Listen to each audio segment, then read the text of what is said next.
나이 들어서도 행복하게 살고 싶다면 꼭 해야 하는 것이 있습니다. 바로 버리는 것입니다. 여러분, 혹시 이런 생각 해보셨나요? 내가 예전에 이걸 좀 더 잘했더라면, 자식이 이렇게 했으면 좋았을 텐데, 남들은 다 잘 사는데, 나는 왜 이럴까?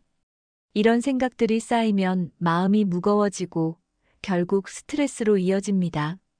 행복한 노년을 보내는 사람들은 공통점이 있습니다. 바로 불필요한 것들을 과감하게 내려놓는 것입니다. 꼭 돈이 많거나 건강이 완벽해야 행복한 것이 아닙니다. 오히려 마음이 가벼운 사람이 더 행복한 삶을 삽니다. 오늘 영상에서는 노년에 반드시 버려야 할 6가지를 알려드릴 겁니다. 이 6가지만 내려놓아도 삶이 한결 가벼워지고 더 행복해질 수 있습니다. 끝까지 보시고 여러분도 꼭 실천해 보시길 바랍니다. 그럼 첫 번째부터 시작해 볼까요? 걱정은 인간의 본능입니다. 하지만 걱정한다고 해서 문제가 해결되는 것은 아닙니다. 오히려 걱정을 많이 할수록 스트레스가 쌓이고 건강에도 악영향을 줍니다. 특히 나이가 들수록 건강, 돈, 자식 문제에 대한 걱정이 많아지죠. 하지만 걱정한다고 건강이 나아지는 것도 아니고 돈이 갑자기 생기는 것도 아닙니다. 지나친 걱정은 몸과 마음을 모두 피곤하게 만들 뿐입니다. 이런 일이 생기면 어떡하지? 라는 생각보다는 일어나면 그때 해결하면 된다라고 생각하는 게 더 현명합니다. 실제로 많은 걱정들은 현실에서 일어나지 않는 경우가 더 많습니다. 걱정을 줄이는 가장 좋은 방법은 현재에 집중하는 것입니다. 미래를 걱정하는 대신 오늘 내가 할 수 있는 일에 집중해 보세요. 명상을 하거나 가벼운 산책을 하는 것도 걱정을 줄이는데 큰 도움이 됩니다. 걱정을 적어보고 해결할 수 있는 것과 없는 것을 구분해 보는 것도 좋은 방법입니다. 해결할 수 없는 걱정이라면 그냥 내려놓는 것이 답입니다. 건강한 노년을 보내려면 필요 없는 걱정을 먼저 버려야 합니다. 다음으로는 지나간 후회를 버리는 것이 왜 중요한지 알아볼까요? 그때 이렇게 했어야 했는데 라고 생각해 본 적 있으신가요? 누구나 후회할 일이 있습니다. 하지만 이미 지나간 일을 계속 떠올리는 것은 아무런 도움이 되지 않습니다. 오히려 후회를 반복하면 마음이 우울해지고 삶의 만족도가 낮아집니다. 노년을 행복하게 보내는 사람들은 과거보다는 현재에 집중하는 특징이 있습니다. 과거의 실수나 후회는 배움의 기회로 삼고 빨리 흘려보내는 것이 좋습니다. 특히 가족 문제나 인간관계에서의 후회는 과거로 돌아가서 바꿀 수 없는 것들입니다. 그때 더 잘해줄 걸보다는 지금부터라도 잘하자라고 생각하는 것이 훨씬 더 건강합니다. 중요한 것은 앞으로 어떻게 살아갈 것인가입니다. 후회를 버리면 마음이 가벼워지고 현재를 더 소중하게 여길 수 있습니다. 과거의 실수는 그저 경험일 뿐입니다. 경험에서 배울 점을 찾고 앞으로 같은 실수를 반복하지 않으면 됩니다. 이제부터는 후회를 줄이고 남은 시간을 행복하게 보내는 것에 집중해 보세요. 후회를 버리는 순간 노년이 한결 더 즐거워질 겁니다. 다음으로 자식 걱정을 줄이는 것이 왜 중요한지 알아볼까요? 그때 이렇게 했으면 더 좋았을 텐데라는 후회, 누구나 한 번쯤 해본 적 있죠? 하지만 지나간 일은 돌이킬 수 없습니다. 후회를 계속하면 마음이 무거워지고 스트레스가 쌓이면서 건강까지 나빠질 수 있습니다. 실제로 연구에 따르면 과거의 후회를 자주 떠올리는 사람일수록 우울감을 더 많이 느낀다고 합니다. 후회하는 마음은 결국 현재의 행복을 빼앗아갑니다. 후회보다는 그 경험을 통해 내가 배운 것이 무엇인지 생각하는 것이 더 중요합니다. 만약 실수를 했다면 그것을 교훈 삼아 앞으로 같은 실수를 하지 않으면 됩니다. 이미 지나간 일을 떠올리며 이렇게 했어야 했는데 라고 생각하는 것은 스스로를 괴롭히는 일일 뿐입니다. 노년을 건강하고 행복하게 보내려면 과거를 끊어내고 현재에 집중하는 것이 가장 중요합니다. 실수했더라도 그때의 나는 최선을 다했을 가능성이 높습니다. 후회를 줄이면 삶이 더 가벼워지고 남은 시간을 더 소중하게 보낼 수 있습니다. 지금 이 순간이 내 인생에서 가장 젊은 날이다라는 말을 기억하세요. 앞으로의 시간을 어떻게 보낼지에 집중하면 후회할 일이 줄어듭니다. 후회를 덜어내는 순간 마음이 한결 편안해지고 남은 인생이 더 즐거워집니다. 다음으로 자식 걱정을 버리는 것이 왜 중요한지 알아볼까요? 부모가 된다는 것은 평생 자식을 걱정하는 삶을 사는 것과 같다고 합니다. 하지만 나이가 들수록 자식을 걱정하기보다는 그들의 독립을 도와주는 것이 더 중요합니다. 부모가 모든 것을 챙겨주려고 하면 자식은 오히려 스스로 해결하는 법을 배우지 못할 수 있습니다. 자식이 독립할 수 있도록 돕는 가장 좋은 방법은 신뢰하는 것입니다. 믿어주고 그들이 스스로 선택할 수 있도록 기회를 주는 것이 중요합니다. 우리 아이가 잘 살고 있을까? 라고 고민하기보다는 나는 내 삶을 잘 살고 있는가를 생각해 보세요. 자식이 부모의 걱정을 받는 것보다 부모가 행복하게 사는 모습을 보는 것이 더 큰 힘이 됩니다. 지나치게 간섭하면 오히려 자식과의 관계가 더 멀어질 수 있습니다. 자식이 원하는 삶을 살 수 있도록 뒤에서 응원해 주는 것이 가장 현명한 부모의 모습입니다. 부모가 지나치게 개입하면 자식이 스스로 결정하는 능력을 기르기 어려워집니다. 자식에게도 자기 인생이 있고 부모도 자신의 삶을 살아야 합니다. 부모가 행복해야 자식도 마음 편하게 살아갈 수 있습니다. 부모가 자식 걱정에서 벗어나면 자식도 부담 없이 자신의 인생을 살아갈 수 있습니다. 이제는 자식보다 자신을 위해 더 많은 시간을 써보는 것이 어떨까요? 다음으로 불필요한 물건을 버리는 것이 왜 중요한지 알아보겠습니다. 집안에 쌓여있는 오래된 물건들 모두 필요할까요? 사실 많은 물건들은 한 번도 사용하지 않거나 필요 없는 것들입니다. 그런데도 버리지 못하는 이유는 혹시 필요할지도 몰라라는 생각 때문입니다. 하지만 불필요한 물건이 많으면 공간도 답답해지고 마음도 무거워집니다.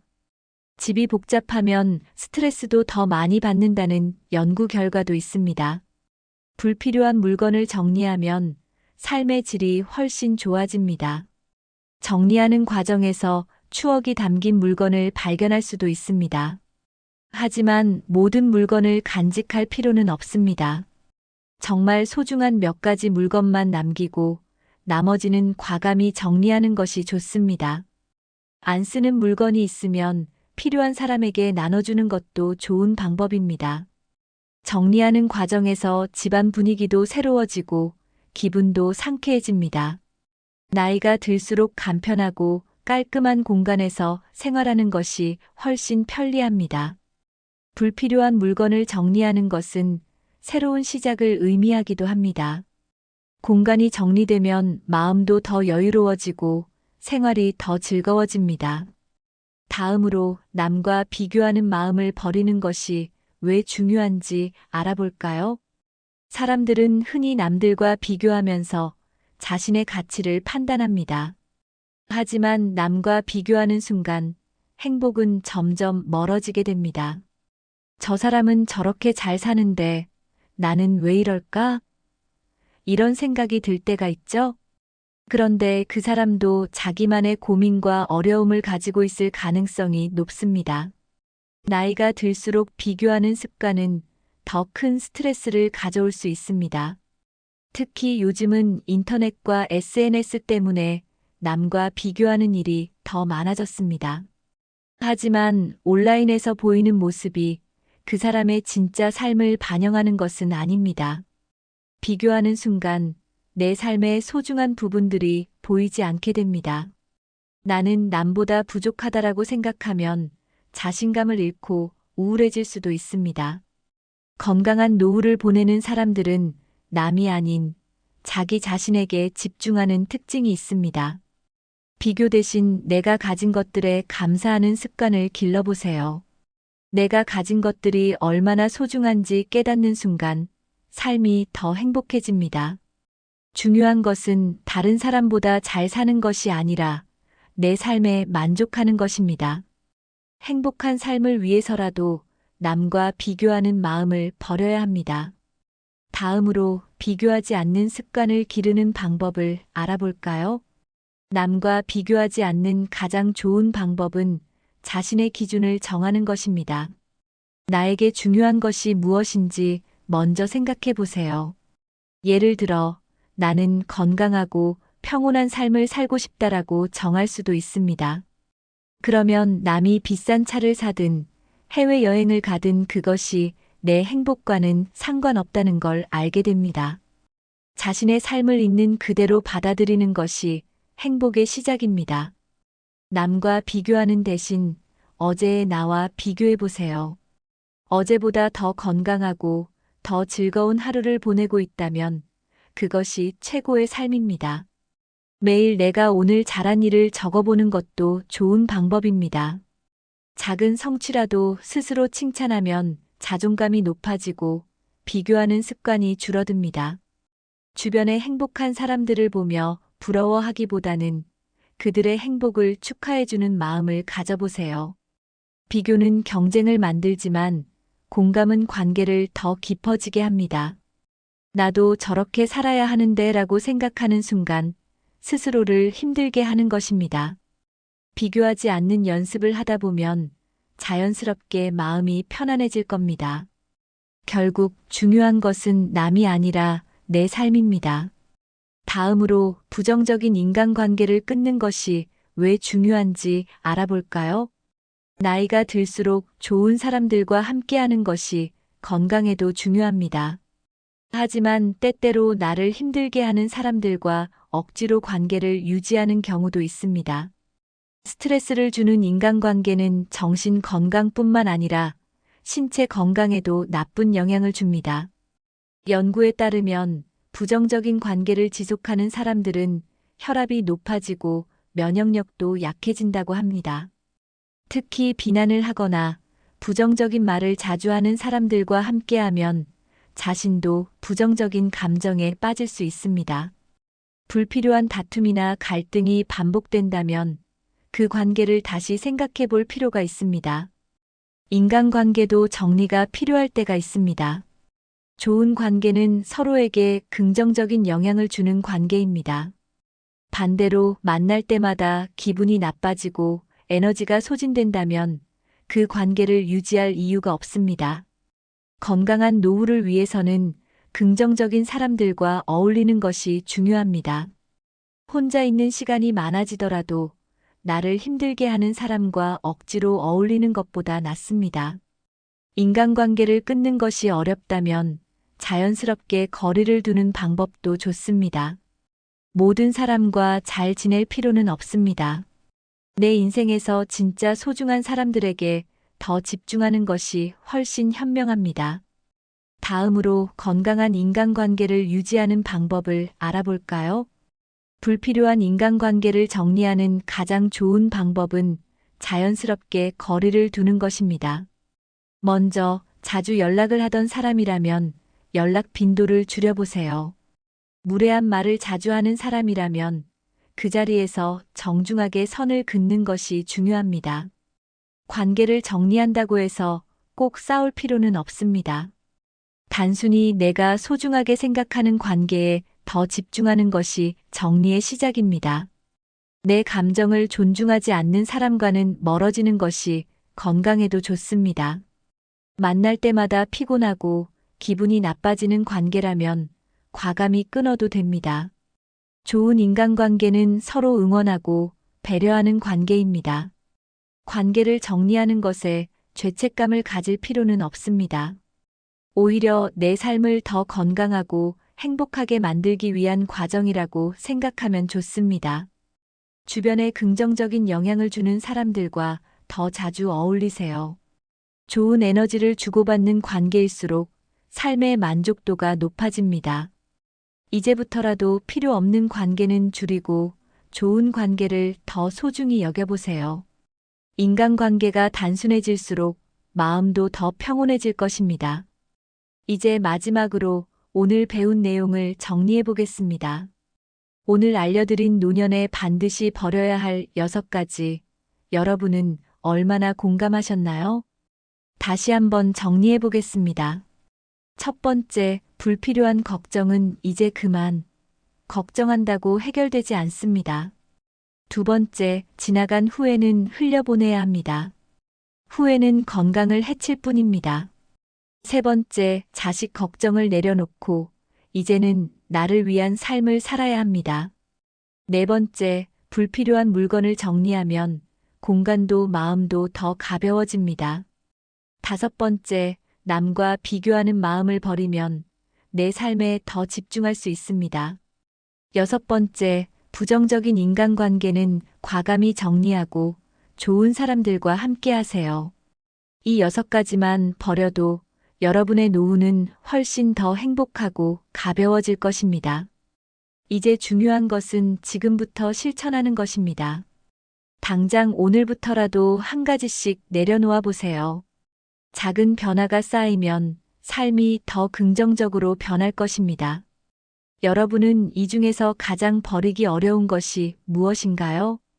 혹시 이미 실천하고 계신 것들이 있다면 댓글로 공유해 주세요. 영상이 도움이 되셨다면 좋아요와 구독, 그리고 주변 분들과 공유해 주세요.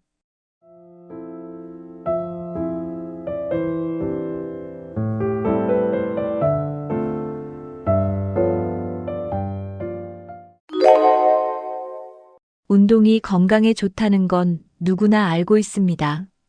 하지만 70대 이후에는 어떤 운동이 가장 좋을까요? 무조건 운동을 많이 한다고 건강해지는 것은 아닙니다. 오히려 잘못된 운동은 관절을 망가뜨리고 부상을 초래할 수도 있습니다. 너무 무리하면 몸에 부담이 가고 너무 약하면 효과가 없습니다. 그렇다면 70대 이후 가장 효과적인 운동은 무엇일까요? 여러분은 혹시 젊을 때 하던 운동을 그대로 하고 계시진 않나요? 나이에 맞는 운동이 따로 있습니다. 실제로 어떤 운동이 가장 건강을 지켜주고 오래도록 활기찬 삶을 살게 해줄까요? 오늘 영상에서는 70대 이후에도 건강하고 활기차게 살기 위한 최고의 운동을 알려드립니다. 끝까지 보시면 어떤 운동을 선택해야 하는지, 그리고 어떻게 실천해야 하는지 명확히 알 수 있을 겁니다. 여러분은 지금 어떤 운동을 하고 계신가요? 혹시 무릎이 아프거나 피곤함을 느낀 적이 있으신가요? 오늘 영상에서 올바른 운동 방법을 배워 건강한 노후를 준비해 보세요. 지금부터 하나씩 알아보겠습니다. 70대 초반의 어씨는 젊은 시절 매일 조깅을 하던 습관을 그대로 유지하고 있었습니다. 하지만 어느 날 무릎이 뻐근하고 아프기 시작했습니다. 병원을 찾았더니 관절이 손상되어 운동을 중단해야 한다는 진단을 받았습니다. 반면 같은 나이의 B씨는 매일 가벼운 걷기 운동과 근력 운동을 병행하며 건강한 삶을 유지했습니다. 그는 하루 30분씩만 운동했지만 관절에 무리 없이 건강한 생활을 유지할 수 있었습니다. 운동을 한다고 해서 무조건 좋은 것이 아닙니다. 중요한 것은 나이에 맞는 적절한 운동을 하는 것입니다. 70대 이후에는 무조건 많이 움직이는 것보다 어떻게 운동하느냐가 더 중요합니다. 어떤 운동을 하느냐에 따라 건강을 유지할 수도 있고 오히려 몸을 망칠 수도 있습니다. 연구에 따르면 나이에 맞는 운동을 꾸준히 하면 근육 손실을 예방하고 평균 수명을 연장할 수 있다고 합니다. 운동은 단순히 몸을 움직이는 것이 아니라 건강한 삶을 유지하는 필수 습관입니다. 하지만 잘못된 운동은 오히려 관절을 손상시키고 피로감을 높이는 원인이 될 수 있습니다. 그렇다면 70대 이후 가장 좋은 운동은 무엇일까요? 지금부터 몸과 마음을 건강하게 유지하는 최고의 운동 방법을 하나씩 알려드리겠습니다. 걷기는 가장 간단하면서도 효과적인 운동입니다. 나이가 들수록 관절이 약해지기 때문에 무리한 운동보다 걷기가 더 안전합니다. 하루에 30분 이상만 걸어도 심폐기능이 좋아지고 혈액순환이 원활해집니다. 걷기는 무릎과 허리에 부담을 적게 주면서도 전신 근육을 사용할 수 있는 운동입니다. 특히 규칙적으로 걷는 사람들은 그렇지 않은 사람들보다 노화 속도가 느리다고 합니다. 연구에 따르면 하루 10,000보 이상 걷는 노인은 그렇지 않은 노인보다 평균 수명이 길다고 합니다. 걷기를 꾸준히 하면 혈압이 안정되고 당뇨 예방에도 도움이 됩니다. 체중 감량 효과도 있어 건강을 관리하는데 큰 도움이 됩니다. 걷기 운동을 하면 면역력이 강화되어 감기나 기타 질병에도 덜 걸리게 됩니다. 또한 뇌로 가는 혈류가 증가하여 기억력 감퇴를 예방하는 효과도 있습니다. 걷기는 단순한 운동이 아니라 건강한 노후를 위한 필수적인 습관입니다. 중요한 것은 얼마나 빠르게 걷느냐가 아니라 얼마나 꾸준히 걷느냐입니다. 처음에는 짧은 거리부터 시작하고 점차 시간을 늘려가는 것이 좋습니다. 매일 같은 길을 걷는 것보다 다양한 경로를 걸으면 더욱 즐겁게 운동할 수 있습니다. 그렇다면 걷기 운동을 더욱 효과적으로 하기 위해서는 어떻게 해야 할까요? 평지를 걷는 것도 좋지만 약간의 경사가 있는 길을 걸으면 운동 효과가 더욱 높아집니다. 오르막길을 걸으면 하체 근력이 강화되고 균형 감각이 좋아집니다. 너무 가파른 길은 관절에 부담을 줄 수 있기 때문에 적당한 경사를 선택하는 것이 중요합니다. 경사진 길을 걸으면 심박수가 적절히 상승하여 심폐 건강에도 도움이 됩니다. 평지만 걷는 것보다 다양한 지형을 걸으면 몸이 더 다양한 자극을 받게 됩니다. 공원이나 산책로를 걸을 때 가벼운 언덕이 있는 곳을 선택하면 더욱 좋습니다. 경사진 길을 걸으면 자연스럽게 보폭이 넓어지고 걸음걸이가 안정됩니다. 특히 허벅지와 엉덩이 근육을 강화하는 효과가 있어 낙상 예방에도 좋습니다. 경사가 있는 길을 오를 때는 허리를 곧게 펴고 천천히 걷는 것이 중요합니다. 내려올 때는 무릎에 부담이 가지 않도록 천천히 걸어야 합니다. 발 뒤꿈치부터 땅에 닿게 걷는 것이 무릎 보호에 좋습니다. 한 번에 많은 거리를 걷기보다는 하루에 여러 번 나누어 걷는 것도 좋은 방법입니다. 경사길 걷기를 꾸준히 하면 다리 근육이 탄탄해지고 균형 감각이 향상됩니다. 단, 오르막길을 무리하게 오르면 무릎에 부담이 될 수 있으므로 본인의 체력에 맞게 조절해야 합니다. 그렇다면 걷기 운동을 하기 전에 반드시 해야 할 것은 무엇일까요? 걷기 운동을 하기 전에 스트레칭을 하면 부상을 예방할 수 있습니다. 근육이 긴장된 상태에서 갑자기 걸으면 관절에 무리가 갈 수 있습니다. 가볍게 다리를 흔들어 주거나 허리를 돌려주는 것만으로도 충분한 준비 운동이 됩니다. 발목을 돌려주고 허벅지와 종아리를 가볍게 늘려주면 더욱 좋습니다. 스트레칭은 근육을 부드럽게 만들어주어 걷는 동안 몸이 더 가볍게 느껴집니다. 운동 후에도 마무리 스트레칭을 하면 피로를 덜 느낄 수 있습니다. 특히 무릎이나 발목이 약한 분들은 반드시 준비 운동을 하는 것이 좋습니다. 갑작스럽게 운동을 하면 근육이 놀라서 통증이 생길 수 있습니다. 스트레칭을 하면 혈액순환이 원활해져 걷기 운동의 효과가 더욱 높아집니다. 준비 운동을 한 후 걷기를 시작하면 발걸음이 더 가벼워지고 피로도가 줄어듭니다. 운동 후에는 다리를 높이 올려 혈액순환을 돕는 것도 좋습니다. 근육을 천천히 풀어주는 동작을 하면 운동 후 통증을 예방할 수 있습니다. 꾸준한 스트레칭은 유연성을 증가시키고 부상의 위험을 줄이는데 큰 도움이 됩니다. 단순한 걷기도 올바르게 하면 더 큰 효과를 볼 수 있습니다. 그렇다면 걷기만으로 충분할까요? 근력 운동은 왜 중요한지 알아보겠습니다. 나이가 들수록 자연스럽게 근육량이 줄어들게 됩니다. 특히 다리 근육이 약해지면 균형을 잡기가 어려워 넘어질 위험이 커집니다. 낙상은 노년기의 가장 위험한 사고 중 하나이며 골절로 인해 장기간 병상 생활을 해야 할 수도 있습니다. 근육이 줄어들면 단순히 움직이기 어려운 것이 아니라 신진대사도 느려지고 면역력도 떨어집니다. 연구에 따르면 근육량이 적은 노인은 그렇지 않은 노인보다 사망률이 높다고 합니다. 근력 운동을 꾸준히 하면 뼈도 튼튼해지고 골다공증 예방 효과도 있습니다. 근육이 많으면 에너지 소비가 증가하여 체중 관리에도 도움이 됩니다.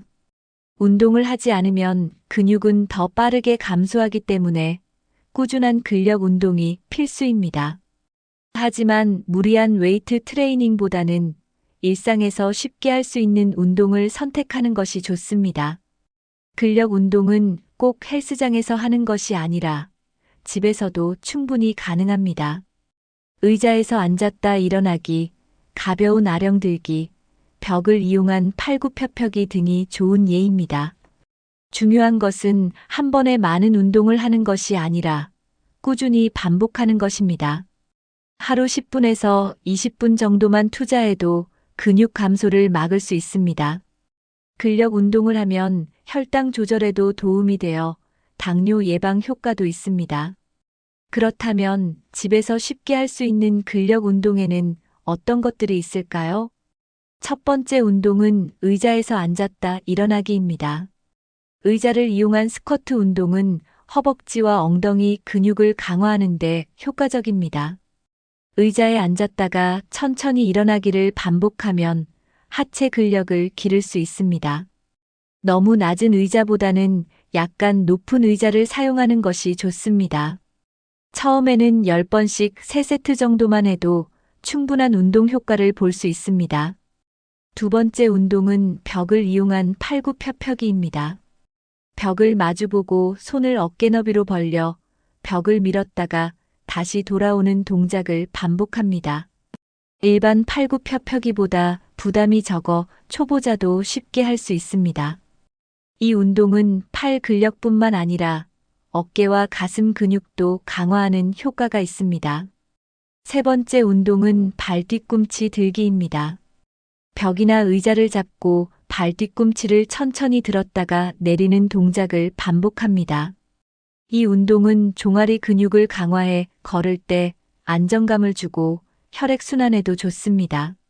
하루 15회씩 3세트 정도 반복하면 충분한 효과를 볼 수 있습니다. 이 세 가지 운동을 꾸준히 하면 근육량 유지에 큰 도움이 됩니다.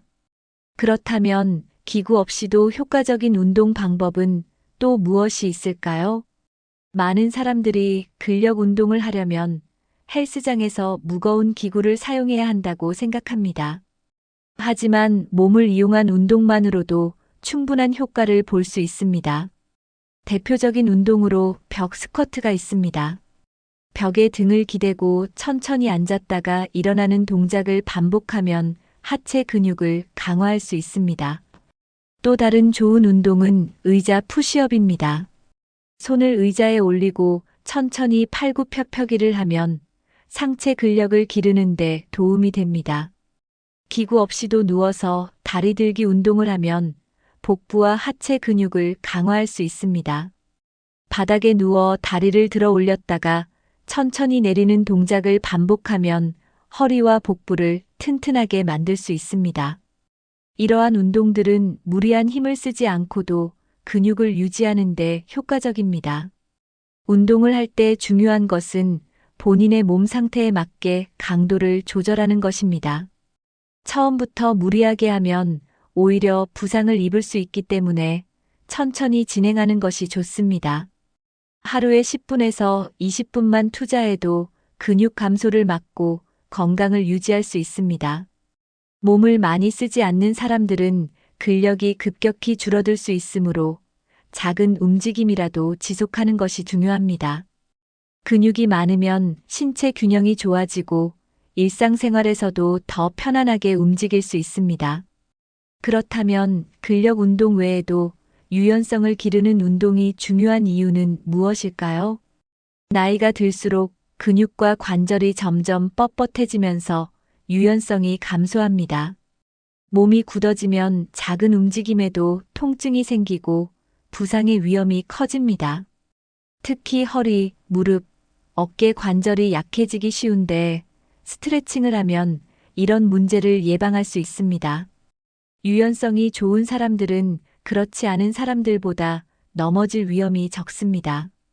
연구에 따르면 매일 스트레칭을 하는 사람들은 관절염 발생 확률이 낮아진다고 합니다. 스트레칭은 혈액순환을 원활하게 해주고 근육의 산소 공급을 도와 피로감을 줄여줍니다. 유연성이 좋아지면 움직임이 편안해지고 몸을 쓰는 것이 훨씬 쉬워집니다. 스트레칭을 꾸준히 하면 허리 통증, 어깨 결림, 다리 저림 등의 증상을 완화할 수 있습니다. 운동 전후로 스트레칭을 하면 근육의 긴장을 풀어 부상을 예방할 수 있습니다. 유연성이 좋은 사람들은 작은 충격에도 몸이 더 유연하게 반응하기 때문에 낙상의 위험이 줄어듭니다. 하루 10분 정도만 스트레칭을 해도 몸이 부드러워지고 유연성이 향상됩니다. 유연성이 좋으면 걷기나 근력 운동도 더 효과적으로 할 수 있습니다. 스트레칭은 심리적인 안정감을 주는 효과도 있어 스트레스를 완화하는 데 도움을 줍니다. 그렇다면 하루에 10분만 투자해도 효과를 볼 수 있는 간단한 스트레칭 동작에는 어떤 것이 있을까요? 지금부터 누구나 쉽게 따라 할 수 있는 스트레칭 방법을 알려드리겠습니다. 스트레칭을 하면 몸이 가벼워지고 유연성이 향상됩니다. 하루에 딱 10분만 투자해도 근육이 부드러워지고 통증이 줄어듭니다. 가장 간단한 동작은 목 스트레칭입니다. 천천히 고개를 앞뒤로 움직이고 좌우로 돌려주면 목 근육이 풀립니다. 어깨를 둥글게 돌려주면 어깨 관절이 부드러워지고 혈액순환이 좋아집니다. 허리를 곧게 세우고 상체를 좌우로 가볍게 비틀면 척추 주변 근육이 이완됩니다. 의자에 앉아 다리를 쭉 뻗은 후 발끝을 당겼다가 밀어주면 종아리 근육을 풀어줄 수 있습니다. 바닥에 앉아 다리를 벌리고 천천히 상체를 숙이면 허리와 다리 뒤쪽 근육이 이완됩니다. 팔을 머리 위로 쭉 뻗은 후 천천히 좌우로 기울이면 몸의 긴장이 풀립니다. 이런 간단한 동작만으로도 몸의 긴장을 해소하고 유연성을 높일 수 있습니다. 스트레칭은 갑자기 하지 말고 천천히 부드럽게 진행하는 것이 중요합니다. 반동을 주면서 강하게 스트레칭을 하면 오히려 근육이 다칠 수 있습니다. 꾸준히 하면 몸이 점점 부드러워지고 일상생활에서 움직임이 더 편해집니다. 유연성이 향상되면 앉았다 일어나는 동작도 훨씬 수월해집니다. 그렇다면 스트레칭뿐만 아니라 정신 건강에도 도움이 되는 운동은 무엇이 있을까요? 요가는 단순한 운동이 아니라 몸과 마음을 동시에 건강하게 만드는 활동입니다. 나이가 들수록 불면증이나 스트레스가 많아지는데 요가는 이를 완화하는데 큰 도움이 됩니다. 연구에 따르면 요가를 꾸준히 하면 수면의 질이 향상되고 스트레스 수치가 감소한다고 합니다. 요가는 호흡을 깊고 천천히 하면서 몸의 긴장을 푸는데 도움을 줍니다. 천천히 몸을 늘려주고 근육을 이완시키는 과정에서 뇌도 안정됩니다.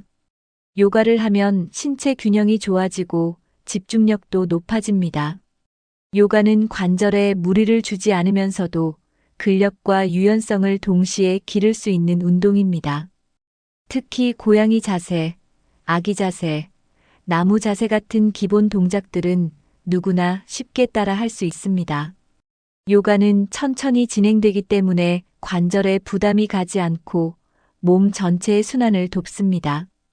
요가를 하면서 깊은 호흡을 하면 심신의 안정을 찾을 수 있습니다. 불면증이 있는 사람들은 요가를 하기 전 가벼운 명상을 하면 숙면에 도움이 됩니다. 요가는 단순한 유연성 운동이 아니라 몸과 마음을 조화롭게 만들어주는 운동입니다. 하루에 단 10분만 요가를 해도 혈액순환이 좋아지고 근육의 긴장이 완화됩니다. 요가는 특별한 기구 없이도 집에서 할 수 있기 때문에 누구에게나 적합한 운동입니다. 그렇다면 유연성과 함께 심폐 건강을 지키기 위한 운동에는 어떤 것이 있을까요?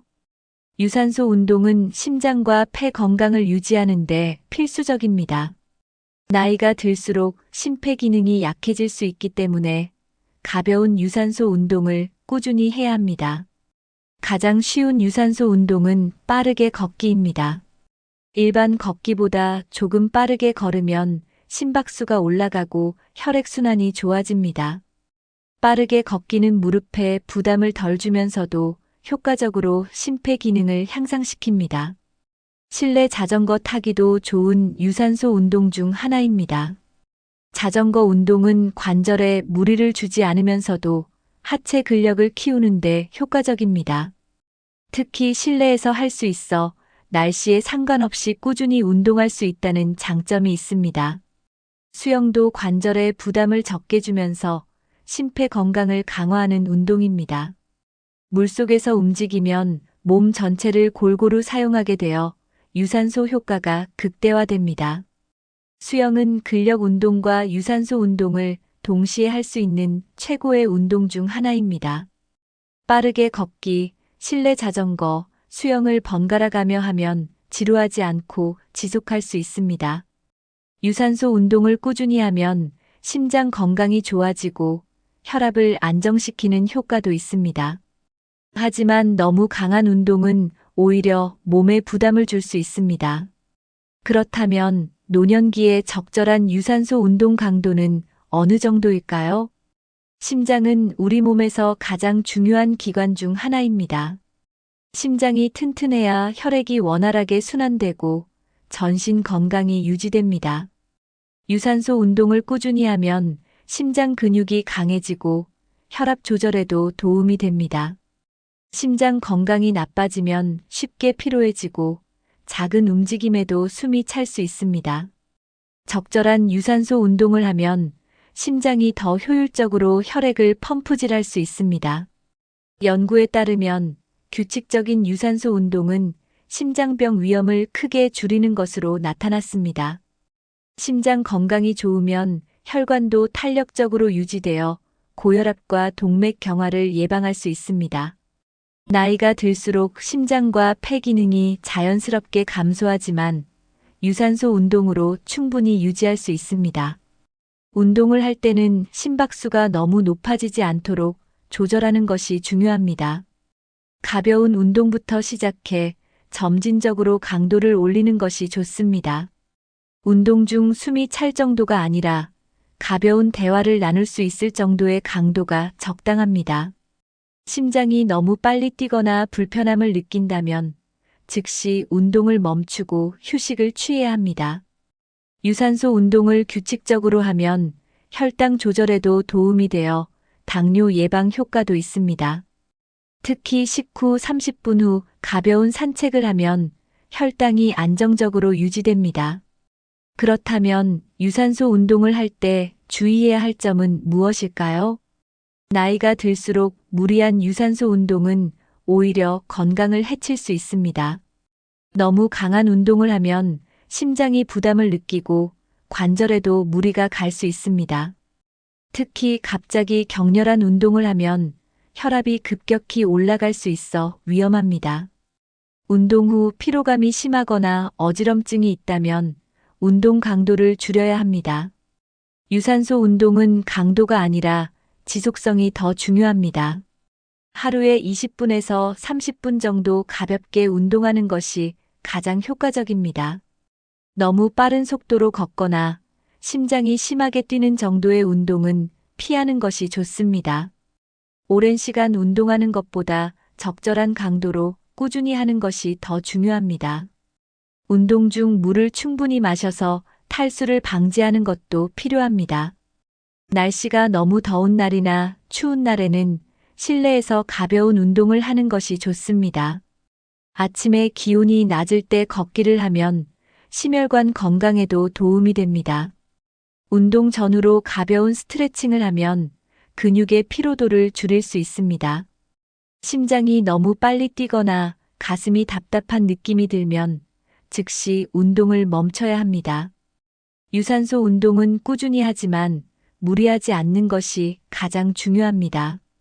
그렇다면 노년기에 꼭 필요한 또 하나의 운동, 균형 감각을 키우는 운동은 왜 중요할까요? 나이가 들면 자연스럽게 균형 감각이 떨어지고 작은 충격에도 쉽게 넘어질 수 있습니다. 낙상은 노년기의 가장 위험한 사고 중 하나이며 골절로 인해 장기간 병상 생활을 해야 할 수도 있습니다. 특히 골다공증이 있는 경우 넘어지면 쉽게 뼈가 부러질 위험이 큽니다. 균형 감각을 키우는 운동을 하면 낙상의 위험을 줄이고 몸의 안정성을 높일 수 있습니다. 연구에 따르면 정기적으로 밸런스 운동을 하는 노인은 그렇지 않은 노인보다 낙상 위험이 절반 이상 줄어든다고 합니다. 균형 감각이 좋은 사람들은 걸음걸이가 안정적이며 갑작스러운 움직임에도 몸을 잘 조절할 수 있습니다. 노년기에 가장 필요한 운동은 단순한 근력 운동이 아니라 균형과 협응력을 키우는 운동입니다. 균형 감각을 키우면 허리와 다리 근육이 강화되어 보행이 더욱 안정적이 됩니다. 발목과 무릎 근육이 튼튼하면 계단을 오르내리거나 장시간 서 있을 때도 더 편안해집니다. 균형 감각이 좋으면 일상생활에서 넘어질 위험이 줄어들고 몸을 자유롭게 움직일 수 있습니다. 단순히 걷는 것만으로는 부족하며 균형을 키우는 운동을 별도로 해주는 것이 좋습니다. 집에서 쉽게 할 수 있는 균형 운동을 꾸준히 하면 안전한 노후를 보낼 수 있습니다. 하루 10분만 투자해도 균형 감각을 키우는데 큰 도움이 됩니다. 그렇다면 집에서 쉽게 따라 할 수 있는 균형 운동에는 어떤 것들이 있을까요? 지금부터 누구나 할 수 있는 간단한 밸런스 운동을 소개해 드리겠습니다. 균형 운동은 특별한 장비 없이도 집에서 쉽게 할 수 있습니다. 첫 번째 운동은 한 발로 서기입니다. 벽이나 의자를 잡고 한 발로 서서 균형을 잡는 연습을 합니다. 처음에는 10초씩 시작해서 점점 시간을 늘려가면 좋습니다. 두 번째 운동은 의자에서 일어나기입니다. 의자에 앉았다가 손을 사용하지 않고 천천히 일어나는 동작을 반복합니다. 이 운동은 허벅지와 엉덩이 근육을 강화하고 균형 감각을 키우는데 도움을 줍니다. 세 번째 운동은 뒤로 걷기입니다. 벽을 따라 천천히 뒤로 걸으면 균형 감각을 향상시키는데 효과적입니다. 네 번째 운동은 발 뒤꿈치 걷기입니다. 발 뒤꿈치를 바닥에 대고 천천히 앞으로 걸으면 다리 근력을 강화할 수 있습니다. 이 운동들은 무리한 힘을 쓰지 않으면서도 균형 감각을 키울 수 있는 좋은 방법입니다. 하루에 5분에서 10분 정도만 해도 효과를 볼 수 있습니다. 꾸준히 하면 걸음걸이가 안정되고 몸이 더욱 탄탄해집니다. 그렇다면 낙상을 예방하기 위해 추가로 주의해야 할 점은 무엇일까요? 노년기에 가장 조심해야 할 것은 낙상입니다. 한번 넘어지면 회복하는데 오랜 시간이 걸리고 심하면 거동이 어려워질 수도 있습니다. 낙상을 예방하려면 근력 운동과 함께 균형 감각을 키우는 운동이 필수적입니다. 실내에서도 넘어지지 않도록 환경을 정리하는 것도 중요합니다. 미끄러운 바닥에는 카펫을 깔고 방해가 되는 물건은 치우는 것이 좋습니다. 야외에서는 너무 빠르게 걷거나 갑작스럽게 방향을 바꾸는 것을 피해야 합니다. 계단을 오르내릴 때는 반드시 난간을 잡고 천천히 움직이는 것이 안전합니다. 낙상을 예방하려면 발이 잘 맞는 편안한 신발을 신는 것이 중요합니다. 특히 쿠션이 좋은 신발을 신으면 균형을 잡는 데 도움이 됩니다. 꾸준한 균형 운동을 하면 넘어질 위험이 줄어들고 골절 사고를 예방할 수 있습니다. 나이가 들수록 넘어지지 않는 것이 건강을 유지하는 가장 중요한 요소 중 하나입니다. 낙상을 예방하면 노년기를 더 건강하고 활기차게 보낼 수 있습니다. 하루 10분만 투자해 균형 운동을 하면 훨씬 안전한 생활을 할 수 있습니다. 지금부터라도 균형 감각을 키우는 운동을 시작하는 것이 좋습니다. 그렇다면 오늘 배운 내용을 정리하며 마지막으로 중요한 메시지를 전해드리겠습니다. 오늘 소개해드린 운동들은 70대 이후에도 건강하게 살기 위해 꼭 필요한 운동들입니다. 걷기, 근력 운동, 스트레칭, 유산소 운동, 균형 운동을 꾸준히 하면 건강한 노후를 보낼 수 있습니다. 나이가 들수록 운동이 더 중요해지며 꾸준한 운동이 건강 수명을 연장하는 가장 좋은 방법입니다. 하지만 가장 중요한 것은 무리하지 않고 본인의 몸 상태에 맞게 운동하는 것입니다. 하루에 조금씩이라도 꾸준히 하면 큰 효과를 볼 수 있습니다. 여러분은 지금 어떤 운동을 하고 계신가요? 가장 효과를 본 운동이나 추천하고 싶은 운동이 있다면 댓글로 공유해 주세요. 이 영상이 도움이 되셨다면 부모님이나 친구들에게도 공유해 주세요. 앞으로도 건강하고 활기찬 인생을 위한 유익한 정보를 전해드리겠습니다. 영상이 유익하셨다면 구독과 좋아요, 알림 설정 부탁드립니다. 끝까지 시청해 주셔서 감사합니다. 건강하고 즐거운 하루 보내세요. 다음 영상에서 또 인사드리겠습니다.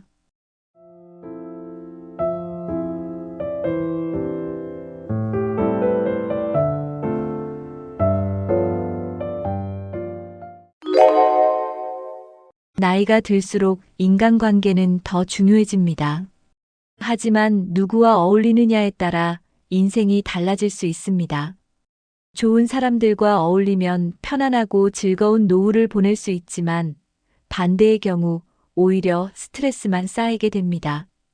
특히 60대 이후에는 무조건 사람을 많이 만나는 것보다 어떤 사람들과 함께 하느냐가 더 중요합니다.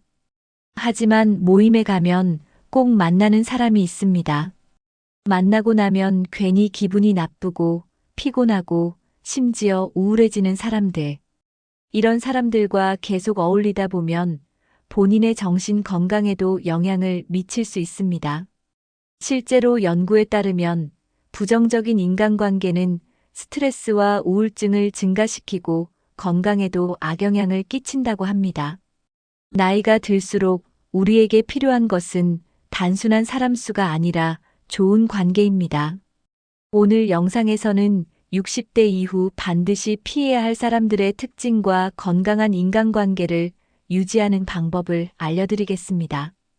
끝까지 보시면 앞으로 어떤 사람들과 어울려야 하고 어떤 관계를 조심해야 하는지 확실히 알게 되실 겁니다. 여러분은 지금까지 인간관계 때문에 힘들었던 적이 있으신가요? 씨는 퇴직 후 오래된 친구들과 자주 만났습니다. 하지만 만날 때마다 한 친구는 항상 불평불만이 많았습니다.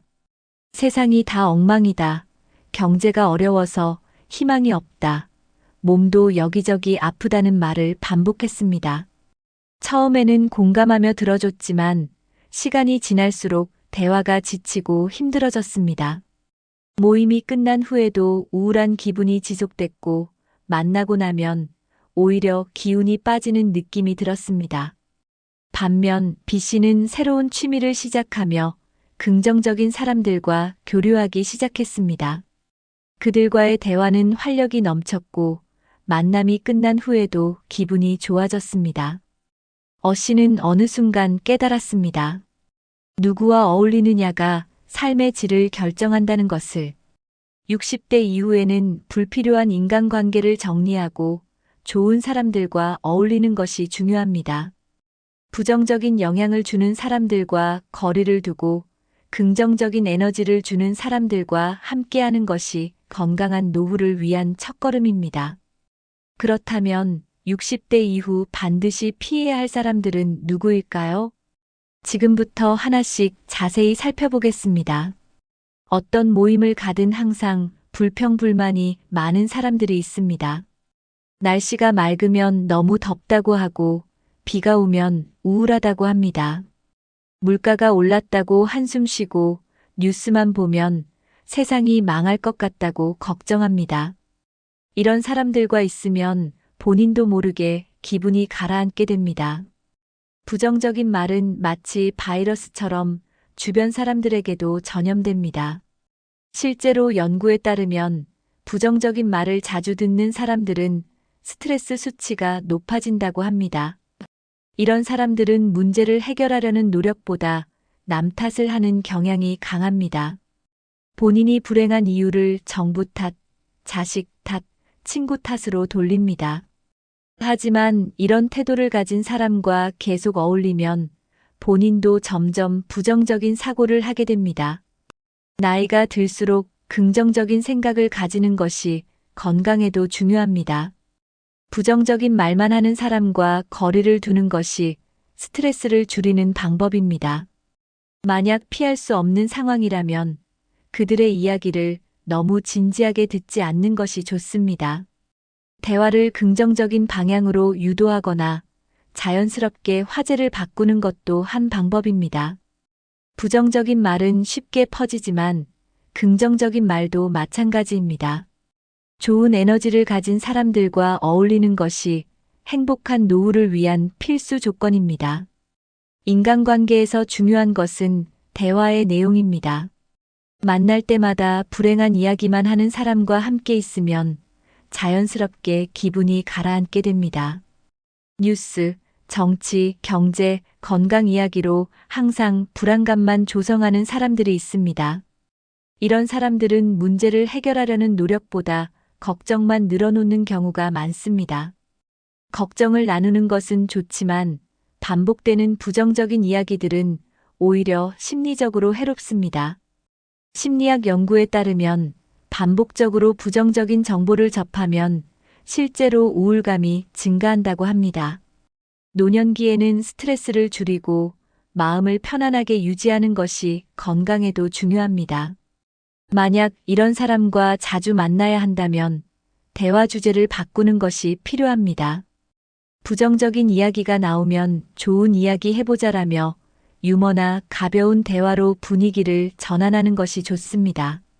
꼭 필요한 정보라면 들어주되 불필요한 걱정은 깊이 공감하지 않는 것이 중요합니다. 관계를 끊기 어렵다면 만나는 횟수를 줄이는 것도 방법입니다. 건강한 인간관계란 서로에게 긍정적인 영향을 주는 관계입니다.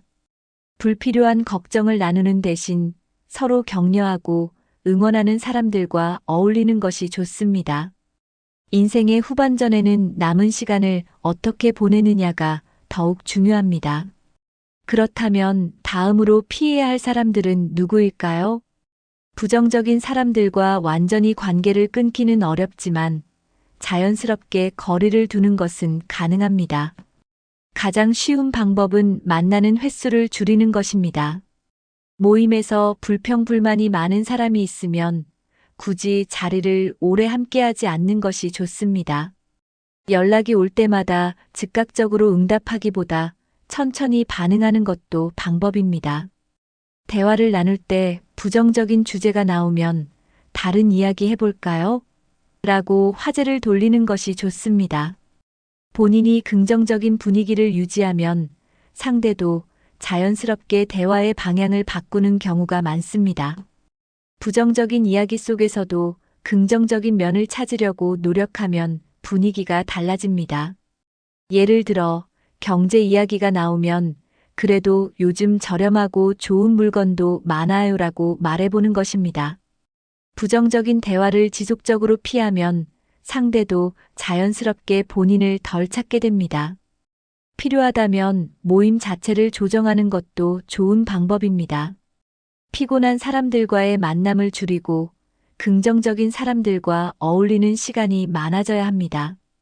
시간이 소중하기 때문에 굳이 부정적인 사람들과 시간을 낭비할 필요는 없습니다.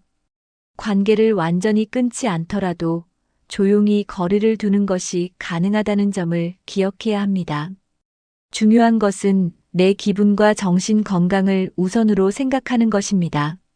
그렇다면 다음으로 피해야 할 사람들은 누구일까요? 어느 모임에서나 항상 다른 사람들의 이야기를 하고 다니는 사람이 있습니다. 이런 사람들은 겉으로는 친절해 보일 수 있지만 결국 남을 험담하며 대화를 즐깁니다. 처음에는 남의 이야기를 듣는 것이 흥미로울 수도 있지만 결국 나도 대상이 될 수 있습니다. 오늘은 다른 사람 이야기를 하지만 내일은 내 이야기가 돌고 있을 가능성이 큽니다. 이런 사람들은 본인의 문제를 해결하기보다 남의 문제를 이야기하며 시간을 보냅니다. 대화에서 다른 사람을 평가하는 내용이 많다면 조심해야 합니다. 긍정적인 대화를 하는 것이 아니라 누군가를 깎아내리는 이야기가 주된 화제라면 거리를 두는 것이 좋습니다. 험담을 많이 하는 사람들과 어울리면 본인도 모르게 부정적인 사고방식이 커질 수 있습니다. 특히 모임에서 특정 사람을 따돌리거나 비난하는 분위기가 형성되면 더 조심해야 합니다. 이런 대화에 동조하면 결국 본인도 같은 부류로 인식될 수 있습니다. 가장 좋은 방법은 나는 그런 이야기보다는 다른 이야기가 좋아요라고 가볍게 말하는 것입니다. 험담하는 분위기가 지속되면 자리를 피하는 것이 최선일 수도 있습니다. 평소에 긍정적인 이야기를 많이 나누는 사람들과 함께하는 것이 훨씬 더 건강한 인간관계입니다. 남을 험담하는 사람들은 결국 자신도 그런 대접을 받게 된다는 점을 기억해야 합니다. 그렇다면 남의 사생활을 지나치게 캐묻고 비교하는 사람들도 피해야 할까요? 모임에서 만날 때마다 남의 사생활을 캐묻는 사람들이 있습니다. 자녀들은 뭐 하냐? 연금은 얼마나 받느냐? 집은 어디에 사느냐? 같은 질문을 던지며 상대를 평가하려 합니다. 이런 사람들과 대화하다 보면 본인도 모르게 피로감이 쌓입니다.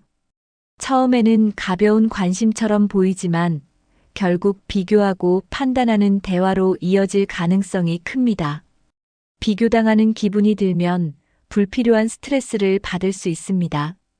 남의 사생활을 궁금해하는 사람들은 종종 다른 사람들과도 그 이야기를 공유합니다. 내 이야기가 다른 사람들에게 퍼질 수 있기 때문에 신중하게 대처해야 합니다. 가장 좋은 방법은 사적인 질문에 가볍게 대답하고 깊은 이야기는 하지 않는 것입니다. 그냥 잘 지내고 있어요. 별일 없이 지내요. 같은 짧은 답변으로 대화를 피하는 것이 좋습니다. 대화를 자연스럽게 다른 주제로 유도하는 것도 효과적인 방법입니다. 본인의 사생활을 지키는 것이 노후에 더 편안한 인간관계를 유지하는 비결입니다. 사람을 비교하고 평가하는 대화는 결국 누구에게도 도움이 되지 않습니다. 건강한 관계는 서로를 존중하고 긍정적인 대화를 나누는 데서 시작됩니다. 나의 삶을 평가받는 자리가 아니라 즐겁고 의미 있는 시간을 보내는 모임이 되어야 합니다. 그렇다면 이런 험담과 비교를 즐기는 사람들과의 관계를 어떻게 정리해야 할까요? 험담을 즐기는 사람과 거리를 두는 것은 건강한 인간관계를 유지하는 첫걸음입니다.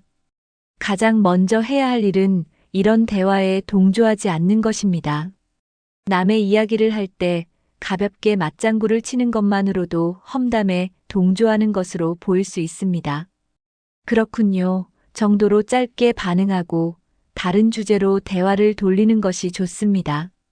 그 사람도 나름대로 사정이 있을 거예요 라고 말하며 험담이 이어지는 것을 막을 수 있습니다. 대화를 긍정적인 방향으로 유도하는 것이 가장 좋은 방법입니다. 예를 들어, 그 얘기보다는 요즘 좋은 일 없으세요? 라고 물어보면 분위기가 달라질 수 있습니다. 만약 험담을 피하기 어려운 상황이라면 자연스럽게 자리를 이동하는 것도 방법입니다. 이런 사람들과의 만남을 줄이고 긍정적인 사람들과의 시간을 늘리는 것이 중요합니다. 불필요한 험담이 오가는 자리에서는 본인도 모르게 스트레스를 받을 수 있습니다. 건강한 대화를 나누는 사람들과 어울리면 더 밝고 활기찬 노후를 보낼 수 있습니다. 관계를 완전히 끊지 않더라도 부정적인 영향을 줄이는 것이 핵심입니다. 불필요한 갈등을 만들지 않으면서도 본인의 평온한 삶을 지키는 것이 중요합니다. 험담보다는 서로 응원하고 격려하는 관계를 유지하는 것이 진정한 친구입니다. 그렇다면 다음으로 피해야 할 사람들은 누구일까요? 나이가 들수록 경제적인 여유가 중요한데 주변에 돈을 빌리려는 사람이 있으면 관계가 피곤해질 수 있습니다. 처음에는 작은 금액을 빌려달라고 하다가 점점 금액이 커지는 경우가 많습니다. 조금만 빌려줘. 다음 달에 갚을게라는 말을 반복하는 사람들은 결국 돈을 갚지 않는 경우가 많습니다. 이런 사람들은 대부분 본인의 소비 습관을 바꾸려 하지 않고 계속해서 다른 사람에게 의존합니다. 한두 번 도와주다 보면 본인이 언제든 돈을 빌려주는 사람으로 인식될 수도 있습니다. 특히 돈을 빌려주고 나서 돌려받지 못하면 관계가 어색해질 수 있습니다. 친구나 지인과의 돈 거래는 신뢰를 깨뜨리는 가장 쉬운 방법 중 하나입니다. 돈 문제로 인해 인간관계가 무너지는 경우를 주변에서 많이 볼 수 있습니다. 경제적으로 독립적인 사람들과 어울리는 것이 편안한 인간관계를 유지하는 데 도움이 됩니다. 돈을 빌려주는 것이 진정한 도움은 아닙니다. 오히려 상대가 경제적으로 더 의존적인 삶을 살게 만들 수 있습니다. 좋은 관계를 유지하려면 처음부터 돈 거래를 하지 않는 것이 가장 현명합니다. 내가 줄 수 있는 돈은 그냥 주고 받을 생각을 하지 말라는 말이 있지만 가능하면 애초에 돈 문제를 만들지 않는 것이 좋습니다. 특히 연금을 받거나 자산이 있는 사람들에게 돈을 빌려달라는 요청이 많을 수 있습니다. 하지만 본인의 노후를 위해서라도 경제적으로 철저히 관리해야 합니다. 그렇다면 돈을 빌려달라는 요청을 부드럽게 거절하는 방법은 무엇일까요? 돈 문제로 인해 오랜 친구 사이가 어색해지는 경우가 많습니다. 돈을 빌려준 사람은 돌려받을 때까지 불안하고 빌린 사람은 부담을 느끼게 됩니다. 결국 돈을 갚지 못하면 관계가 멀어질 수밖에 없습니다. 심지어 가족이나 친한 친구 사이에서도 돈 문제로 다투는 경우가 많습니다. 내가 도와줬는데 왜 갚지 않느냐는 생각이 들면 감정적인 갈등이 생길 수 있습니다. 돈을 빌려준 입장에서는 당연히 받을 권리가 있지만 빌린 사람은 시간이 지나면서 부담을 피하려 합니다. 이런 상황이 반복되면 신뢰가 깨지고 결국 관계가 단절될 가능성이 큽니다. 돈 문제는 감정과 연결되기 때문에 한번 문제가 생기면 회복하기 어렵습니다. 따라서 처음부터 돈을 빌려주지 않는 것이 관계를 지키는 최선의 방법입니다. 만약 빌려줄 수밖에 없는 상황이라면 돌려받지 못해도 괜찮을 정도의 금액만 빌려주는 것이 좋습니다. 하지만 가장 좋은 방법은 처음부터 돈 거래를 하지 않는 것입니다. 서로의 관계를 위해 돈 문제는 만들지 않는 것이 좋아라고 솔직하게 말하는 것도 방법입니다. 좋은 친구 사이일수록 돈을 빌려주는 것이 아니라 돈을 관리하는 방법을 함께 고민하는 것이 중요합니다. 그렇다면 돈을 빌려달라는 요청을 부드럽게 거절하는 방법은 무엇일까요? 돈을 빌려달라는 요청을 받았을 때 단호하게 거절하는 것이 중요합니다. 하지만 너무 딱 잘라 거절하면 관계가 어색해질 수 있기 때문에 부드럽게 말하는 것이 필요합니다. 요즘 나도 생활비가 빠듯해서 어렵다라고 말하면 상대도 쉽게 이해할 수 있습니다. 내가 도와주고 싶지만 돈 문제는 예전부터 하지 않기로 했어라고 이야기하는 것도 좋은 방법입니다. 가족끼리도 돈 거래는 하지 않는 게 좋다고 하더라고라고 말하면 부담 없이 거절할 수 있습니다. 나도 노후를 위해 계획적으로 돈을 관리해야 해서 힘들 것 같아라고 설명하면 상대도 납득할 가능성이 큽니다. 중요한 것은 한번 거절하면 같은 요청이 반복되지 않도록 하는 것입니다. 애매하게 다음에 생각해 볼게라고 하면 상대가 계속 요청할 수 있습니다. 돈을 빌려주지 않더라도 다른 방식으로 도움을 줄 수 있는지 고민해 보는 것도 방법입니다. 예를 들어 돈 대신 일자리를 찾는 것을 도와주거나 재정 관리 방법을 알려주는 것이 더 큰 도움이 될 수 있습니다. 단호하지만 예의 있게 거절하면 상대도 관계를 유지하려고 노력할 가능성이 큽니다. 거절하는 것이 미안하다고 느껴질 수도 있지만 장기적으로 보면 현명한 선택입니다. 나의 재정이 건강해야 더 오랜 기간 안정적인 삶을 유지할 수 있습니다. 결국 돈을 빌려달라는 요청을 거절하는 것이 좋은 관계를 유지하는 방법일 수도 있습니다. 그렇다면 다음으로 피해야 할 사람들은 누구일까요? 모임에서 만날 때마다 자기 자랑만 하는 사람이 있습니다. 자식이 얼마나 잘 됐는지, 손주가 얼마나 똑똑한지, 본인이 과거에 얼마나 대단했는지를 끊임없이 이야기합니다. 처음에는 흥미롭게 들을 수 있지만 매번 같은 이야기를 듣다 보면 피로감이 쌓입니다. 이런 사람들은 다른 사람의 이야기는 듣지 않고 대화의 주도권을 계속 가져가려 합니다. 대화는 주고받는 것이어야 하지만 이들은 항상 본인의 이야기만 합니다.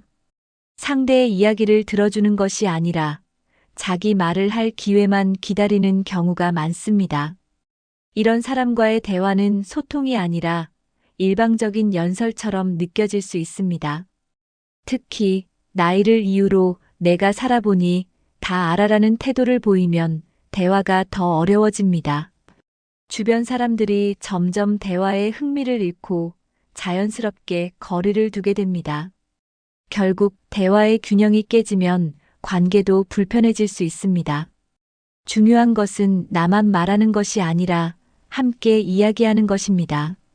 상대방의 말도 존중하고 공감하는 태도가 필요합니다. 만약 이런 사람과의 대화가 불편하다면 자연스럽게 화제를 돌려보는 것이 좋습니다. 그 이야기 재미있네요. 그런데 요즘 어떻게 지내세요? 라고 질문을 던지는 것도 방법입니다. 그렇다면 대화의 균형을 맞추는 것이 왜 중요한지 알아볼까요? 좋은 대화는 서로 말을 주고받으며 공감을 형성하는 과정입니다. 하지만 어떤 사람들은 자기 이야기만 하느라 상대의 말을 듣지 않습니다. 이런 대화 방식은 상대를 지치게 하고 결국 관계를 멀어지게 만듭니다. 대화를 할 때는 상대의 말을 경청하는 태도가 중요합니다. 심리학 연구에 따르면 상대의 말을 잘 들어주는 사람은 인간관계가 더 원만하다고 합니다. 경청하는 것은 단순히 듣는 것이 아니라 상대가 말하는 내용을 이해하고 공감하는 것입니다. 그렇군요. 그럼 그때 기분이 어땠어요? 같은 질문을 던지면 대화가 더욱 깊어질 수 있습니다. 한 사람이 이야기할 때만 반응하고 본인의 이야기를 무조건 하려는 태도는 피해야 합니다. 모임에서는 다양한 사람들이 함께 어울리기 때문에 서로의 이야기를 존중하는 것이 중요합니다. 특히 노년기에는 대화의 질이 정신 건강에도 영향을 미칠 수 있습니다. 본인의 이야기만 하는 사람과 어울리면 정작 중요한 이야기를 나눌 기회가 줄어듭니다. 나이가 들수록 더 깊이 있는 대화를 나누는 것이 삶의 만족도를 높이는 요소가 됩니다. 균형 잡힌 대화를 하려면 먼저 상대방에게 관심을 갖는 것이 중요합니다. 좋은 대화 습관을 가지면 더 많은 사람들과 원활한 관계를 유지할 수 있습니다. 그렇다면 본인 이야기만 하는 사람과 어떻게 대화하면 좋을까요? 본인 이야기만 하는 사람과의 대화에서 가장 중요한 것은 대화의 흐름을 조절하는 것입니다. 처음부터 상대의 이야기를 무조건 들어주기보다는 자연스럽게 화제를 바꾸는 것이 좋습니다. 그렇군요. 그런데 요즘 다른 분들은 어떻게 지내세요? 라고 말하면 대화의 흐름을 전환할 수 있습니다. 상대가 이야기할 때 적절한 질문을 던지면서 대화를 주고받는 형식으로 만드는 것이 중요합니다. 만약 상대가 계속 본인의 이야기만 한다면 조용히 듣기보다는 적절한 타이밍에 의견을 제시하는 것이 좋습니다. 그 이야기도 흥미롭지만 저는 이런 경험이 있었어요 라고 말하면 자연스럽게 대화가 확장될 수 있습니다. 대화에서 상대의 말에 관심을 갖고 공감하는 태도를 보이면 관계가 더욱 원만해집니다. 하지만 상대가 대화를 독점하려고 하면 조금씩 거리를 두는 것도 방법입니다. 자주 만나지 않고 모임에서도 너무 깊이 대화하지 않도록 조절하는 것이 필요합니다. 중요한 것은 본인이 피곤해지지 않도록 대화의 균형을 맞추는 것입니다. 대화를 나눌 때는 서로의 의견을 존중하는 태도가 필요합니다. 본인 이야기만 하는 사람과 어울리면 대화의 즐거움이 줄어들 수 있습니다. 건강한 대화를 나누는 것이 인간관계를 오래 유지하는 비결입니다. 결국 함께 있을 때 편안한 사람들이 진정한 친구가 될 수 있습니다. 그렇다면 마지막으로 피해야 할 사람들은 누구일까요? 어떤 사람들은 평소에는 연락 한 통 없다가 필요할 때만 연락을 합니다. 돈이 필요할 때, 부탁할 일이 있을 때만 연락하는 경우가 많습니다. 이런 사람들은 관계를 진정한 우정이나 교류로 보지 않고 일방적인 필요에 따라 유지합니다. 오랜만이야. 그런데 이것 좀 도와줄 수 있어? 라는 연락이 올 때가 있습니다. 처음에는 도움을 주고 싶지만 반복되면 이용당하는 기분이 들 수 있습니다. 진정한 친구라면 필요할 때뿐만 아니라 평소에도 안부를 묻고 연락을 주고받아야 합니다. 필요할 때만 연락하는 사람들은 관계를 거래처럼 생각하는 경우가 많습니다. 이런 관계를 계속 유지하면 결국 피로감만 남게 됩니다. 진짜 좋은 관계는 도움을 주고받는 것이 아니라 서로에게 정서적 안정과 즐거움을 주는 것입니다. 만약 이런 사람이 주변에 있다면 한 걸음 물러나서 관계를 다시 생각해 볼 필요가 있습니다. 도움을 줄 수도 있지만 무조건 들어주다 보면 상대는 계속 기대하게 됩니다. 중요한 것은 내 시간과 에너지를 지키는 것입니다. 이용당하는 관계에서 벗어나야 진짜 좋은 인간관계를 유지할 수 있습니다. 그렇다면 이런 사람들과 자연스럽게 거리를 두는 방법은 무엇일까요? 필요할 때만 연락하는 사람과 거리를 두려면 먼저 즉각적인 반응을 줄이는 것이 중요합니다. 상대가 부탁할 때마다 바로 응답하지 않고 시간을 두고 답하는 습관을 들이는 것이 좋습니다. 처음에는 어색할 수 있지만 관계를 정리하는 첫 단계가 됩니다. 상대가 반복적으로 부탁할 경우 한두 번은 거절해보는 것이 필요합니다. 이번에는 도와주기 어려울 것 같아라고 말하면 상대도 더 이상 쉽게 부탁하지 않을 수 있습니다. 처음에는 서운해할 수 있지만 시간이 지나면 자연스럽게 거리감이 생깁니다. 모임에서도 너무 깊이 관여하지 않도록 하고 불필요한 연락을 줄이는 것이 좋습니다. 친한 관계라고 해서 모든 부탁을 들어줄 필요는 없습니다. 내 삶의 주도권을 지키는 것이 더 건강한 인간관계를 유지하는 방법입니다. 이번엔 어렵지만 다음에 시간 되면 보자라고 부드럽게 말하면 상대도 이해할 가능성이 큽니다. 필요할 때만 연락하는 사람들과의 관계를 정리하면 훨씬 더 편안한 생활이 가능합니다. 그렇다면 진정한 인간관계는 어떻게 만들어야 할까요? 나이가 들수록 인간관계는 더 중요한 요소가 됩니다. 하지만 단순히 사람을 많이 아는 것이 아니라 진짜 의미 있는 관계를 유지하는 것이 중요합니다. 좋은 인간관계란 서로에게 도움이 되고 긍정적인 영향을 주는 관계입니다. 함께 시간을 보내면서 배우고 성장할 수 있는 관계가 이상적입니다. 같은 취미를 공유하거나 서로에게 응원과 지지를 보내는 사람들이 좋은 친구가 됩니다. 나는 이 사람과 함께하면 기분이 좋아지고 더 나은 사람이 되는 기분이 드는가? 라는 질문을 해보세요. 이런 관계를 유지하려면 본인도 상대에게 긍정적인 에너지를 주려는 노력이 필요합니다. 단순히 수다를 떨기보다는 서로에게 의미 있는 대화를 나누는 것이 좋습니다. 만남이 끝나고 나서 기분이 좋아지고 힘이 나는 관계가 건강한 관계입니다. 반대로 만남이 끝난 후 피곤하고 부정적인 감정만 남는다면 관계를 다시 생각해 볼 필요가 있습니다. 60대 이후의 인간관계는 삶의 질을 결정하는 중요한 요소입니다. 좋은 관계를 유지하면 외로움을 덜 느끼고 정신적 건강에도 긍정적인 영향을 줍니다. 결국 관계는 양이 아니라 질이 중요합니다. 나를 필요할 때만 찾는 사람보다 서로의 삶을 응원하는 사람들과 함께하는 것이 행복한 노후를 만드는 방법입니다. 그렇다면 오늘 내용을 정리하면서 마지막 메시지를 전해드리겠습니다. 인생에서 누구와 어울리는지는 우리가 얼마나 행복한 삶을 사느냐를 결정하는 중요한 요소입니다. 나이가 들수록 불필요한 인간관계를 정리하고 좋은 사람들과 어울리는 것이 더 중요해집니다. 부정적인 에너지를 주는 사람, 험담을 즐기는 사람, 돈을 빌리려는 사람, 자기 이야기만 하는 사람, 필요할 때만 찾는 사람과 거리를 두는 것이 건강한 노후를 위한 첫걸음입니다. 오늘 소개한 사람들 중 여러분도 피하고 싶은 유형이 있으신가요? 여러분은 어떤 사람들과 함께할 때 가장 편안하고 행복하신가요? 댓글로 공유해 주세요. 이 영상이 도움이 되셨다면 부모님이나 친구들에게도 공유해 주세요. 앞으로도 행복한 노후를 위한 유익한 정보를 전해드리겠습니다. 영상이 유익하셨다면 구독과 좋아요, 알림 설정 부탁드립니다. 끝까지 시청해 주셔서 감사합니다.